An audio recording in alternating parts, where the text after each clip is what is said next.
जय शिवराय। मी आज मसाजोग या ठिकाणी आलेलो आहे। भगवंत नगरीचे बार्शीचे सुपुत्र स्वर्गीय संतोषजी देशमुख साहेब यांची काही नराधमांनी या ठिकाणी 9 तारखेला निर्गुणपणे पळवून नेऊन किडनॅप करून त्यांची निर्गुणपणे हत्या केली। याचे पडसाद संपूर्ण महाराष्ट्रामध्ये उमटलेले आहेत। उद्या या ठिकाणी सर्वपक्षीय मोर्चाचं आयोजन केलेलं आहे। माझ्याबरोबर त्यांचे बंधुराज या ठिकाणी आहेत। हा परिवार आमचाच आहे, आमच्या बार्शीतलाच आहे। मामाच्या गावी आल्यानंतर या ठिकाणी संतोष यांनी आपल्या स्वकर्तृत्वावरती जसं पोपटराव पवार किंवा बाकी इतर मंडळी त्या गावामध्ये किंवा त्या भागात शेतकऱ्यांमध्ये आपल्या गावच्या विकासामध्ये नाव केलेलं होतं, त्याप्रमाणे या ठिकाणी संतोषने या ठिकाणी आपला ठसा आपल्या सामाजिक कार्याचा, गोरगरीब जनतेच्या हाकेला धावून जाण्याचा आणि गावचा सर्वांगीण विकास करण्याचा प्रयत्न करणारा हा युवक, याची या ठिकाणी हत्या करण्यात आली।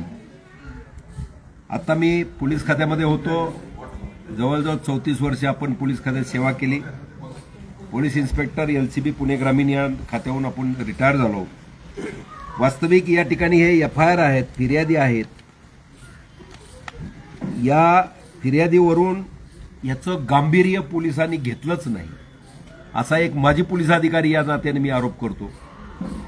वास्तविक पाहता पुणे, मुंबई, तळेगाव, दाभाडे, वडगाव, मावळ, शिक्रापूर, शिरूर, रांजणगाव MIDC मध्ये मोठमोठ्या कंपन्या येतात।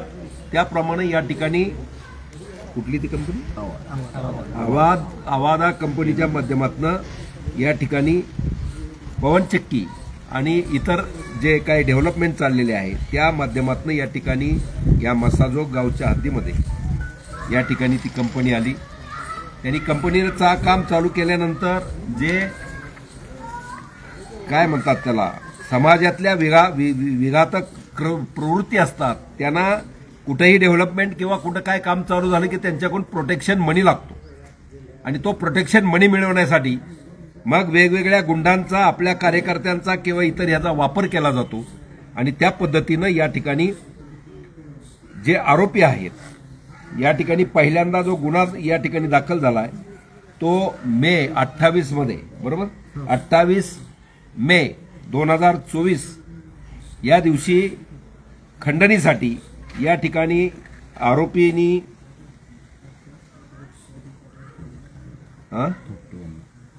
प्रोजेक्ट मॅनेजर सुनील शिंदे आणि थोपटे या दोघांना किडनॅप करून, मारहाण करून, किडनॅप करून, दहशत माजून खंडणी मागणी केल्याचा गुन्हा, हा पहिला गुन्हा 28 तारखेचा मेचा 29 मेला दाखल झालेला आहे। त्यावेळची जी कारवाई पोलिसांची सख्तपणे व्हायला पाहिजे, त्या पद्धतीनं म्हणजे भीती गुन्हेगारामध्ये निर्माण झाली पाहिजे, त्या पद्धतीनं त्यामध्ये कारवाई झाली नसावी। त्यानंतर 29 नोव्हेंबर या दिवशी मसाजोगचे काही त्या ठिकाणी काय म्हणतात त्याला कामाला लावलेले वॉचमन असलेले या ठिकाणी जे काम करत होते त्यांच्यावरती मारहाण करून दहशत माजवण्याचा आरोपींनी प्रयत्न केला। 29/11 या दिवशी 29/11 खंडणीचा गुन्हा, हा खंडणीचा गुन्हा 3 आरोपिताच्या विरुद्धचा आहे। 29/11 नोव्हेंबरमध्ये झालेला गुन्हा, हा गुन्हा जर त्याच दिवशी दाखल केला असता, त्याच दिवशी ते आरोपी अटक केले असते तर पुढचा मर्डरचा गुन्हा घडलाच नसता। कारण या ठिकाणी हा गुन्हा 29 तारखेला नोव्हेंबरमध्ये दाखलच केला नाही।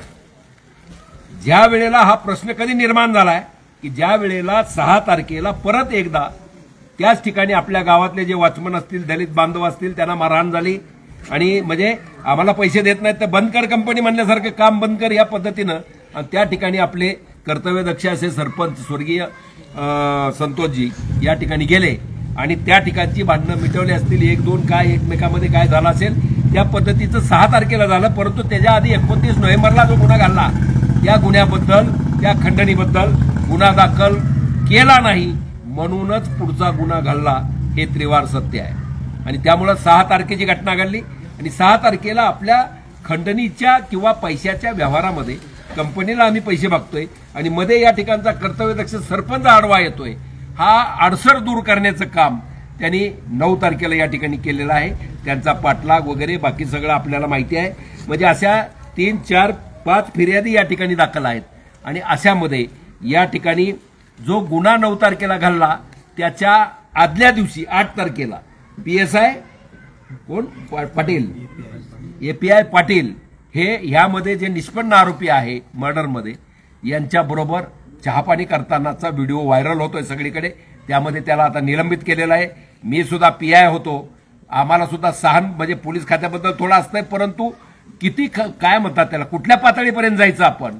दुसऱ्या दिवशी कसा मर्डर झाला मग संशय निर्माण होणारच नातेवाईक किंवा इतर कार्यकर्त्यांमध्ये की आदल्या दिवशी एक API यातल्या आरोपीबरोबर चहापाणी करतो आणि मग त्यानंतर दुसऱ्या दिवशी 9 तारखेला हा मर्डरचा गुन्हा किडनॅप करून मर्डर होतो.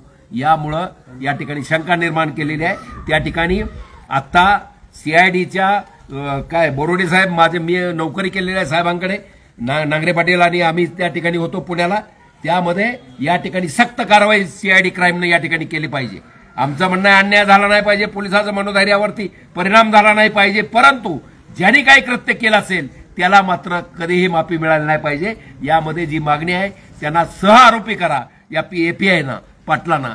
त्यामध्ये तथ्य वाटतंय आणि CID क्राईम त्या दृष्टिकोनातनं या ठिकाणी कॉल डिटेल्स येणार ना, टावर लोकेशन येणार, कॉल रिपोर्ट येणार, ड्युरेशन येणार, किती वेळ कोण कुठे भेटला, कुठं होता, हे सगळे एकत्र होते का, हे सगळं निघणार आहे.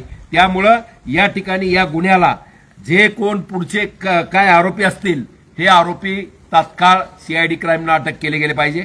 यामध्ये कॉल डिटेल्स जे या ठिकाणी काढलेले असतील त्यावरून यामध्ये अनेक कोण आरोपी आहेत याबद्दलचं जे आहे उद्या मोर्चाचं आहे वातावरण चिघळण्यापेक्षा या ठिकाणी तात्काळ आरोपी अटक केले पाहिजे. जोळ कोणी निष्पन्न होईल त्यामध्ये पहिल्या आरोपीमध्ये जे निष्पन्न आहेत या ठिकाणी वाल्मिक कराड साहेबांचं खंडणीच्या ह्याच्यामध्ये नाव आहे. आता समजा त्यातलेच आरोपी काही यामध्ये या मर्डर केसमध्ये आहेत, 6 तारखेच्या गुन्ह्यामध्ये आहेत. म्हणजे ही श्रंखला आहे. मे महिन्यापासूनची ही श्रंखला चालू होत आलेली आहे आणि खंडणी मागण्याचा प्रकार या ठिकाणी घडलेला आहे आणि खंडणीतून हा मर्डर झालेला आहे. आणि त्या दृष्टिकोनातनं एक माजी पोलीस अधिकारी आणि एक कट्टर शिवसैनिक या नात्यानं मी या ठिकाणी शासनाला, प्रशासनाला आणि विशेषतः अप्पर पोलीस अधीक्षक, अप्पर पोलीस महासंचालक CID क्राईमचे बोरोडे साहेब यांना विनंती करतो. आता मी भेटायला बीडला जाणारच आहे आणि काय ते गुजर काय नाव DYSP गुजर साहेब यांना विनंती करतो आयोना की आपण कुठलीही यामध्ये मुलाहिजा न बाळगता जो कोण असेल कुणी असो त्याला तात्काळ अटक झाली पाहिजे. त्याला मोका लावायचा प्रश्नच नाही. फास्ट ट्रॅक कोर्टामध्ये केस चालली पाहिजे आणि तात्काळ यांना फाशीची शिक्षा झालीच पाहिजे अशी आमची या ठिकाणी मागणी आहे. आणि यावरती राजकीय दबाव येऊ नये म्हणून आम्ही एक बार्शीकर या नात्याने, हे आमचं कुटुंब आहे, आमच्या परिवारातले हे लोक आहेत आणि कुठलंही असलं तरी आम्ही नेहमीच जातो, परंतु हे आमच्या कुटुंबातले हे आहे. सगळ्या उद्याच्या मोर्चामध्ये बार्शीकर इतर ठिकाणचे लोक सुद्धा येणार आहेत. परंतु ही स्पष्टपणे मागणी आहे की या ठिकाणी आम्ही 7 तारखेला मुंबई हायकोर्टामध्ये या ठिकाणी PIL किंवा writ petition, crime writ petition दाखल करून या गुन्ह्याचा तपास हा उच्च न्यायालय मुंबई यांच्या मार्गदर्शनाखाली म्हणजे कंट्रोल त्याचं या गुन्ह्याच्या तपासाचं हे हायकोर्टच्या नियंत्रणाखाली चाललं पाहिजे. म्हणजे कुठलाही पुढारी, कुठलाही कोण यामध्ये हस्तक्षेप करू शकणार नाही. डायरेक्ट त्याला जे CID क्राईमला जबाब द्यावा लागेल किंवा प्रगती अहवाल द्यावा लागेल तो डायरेक्ट हायकोर्टला द्यायचा आणि त्या पद्धतीने ही केस चालली पाहिजे असं आमचं. आणि एक सॅम्पल घडलं पाहिजे यामध्ये की या दृष्टिकोनातनं या केसचा विचार केला गेला जावा. आणि हे पाहिल्यानंतर इतकी भयानक परिस्थिती या ठिकाणी आहे की एवढे गुन्हे जर पूर्वीचे दाखल आहेत, कारवाईच होत नाही, अटकच होत नाही, त्याला भीती कशाची आहे. म्हणजे उद्या मर्डर नवं काय 10 मर्डर करतील हे लोक. त्यामुळे या ठिकाणी पुढे सुद्धा त्यांचं काय जो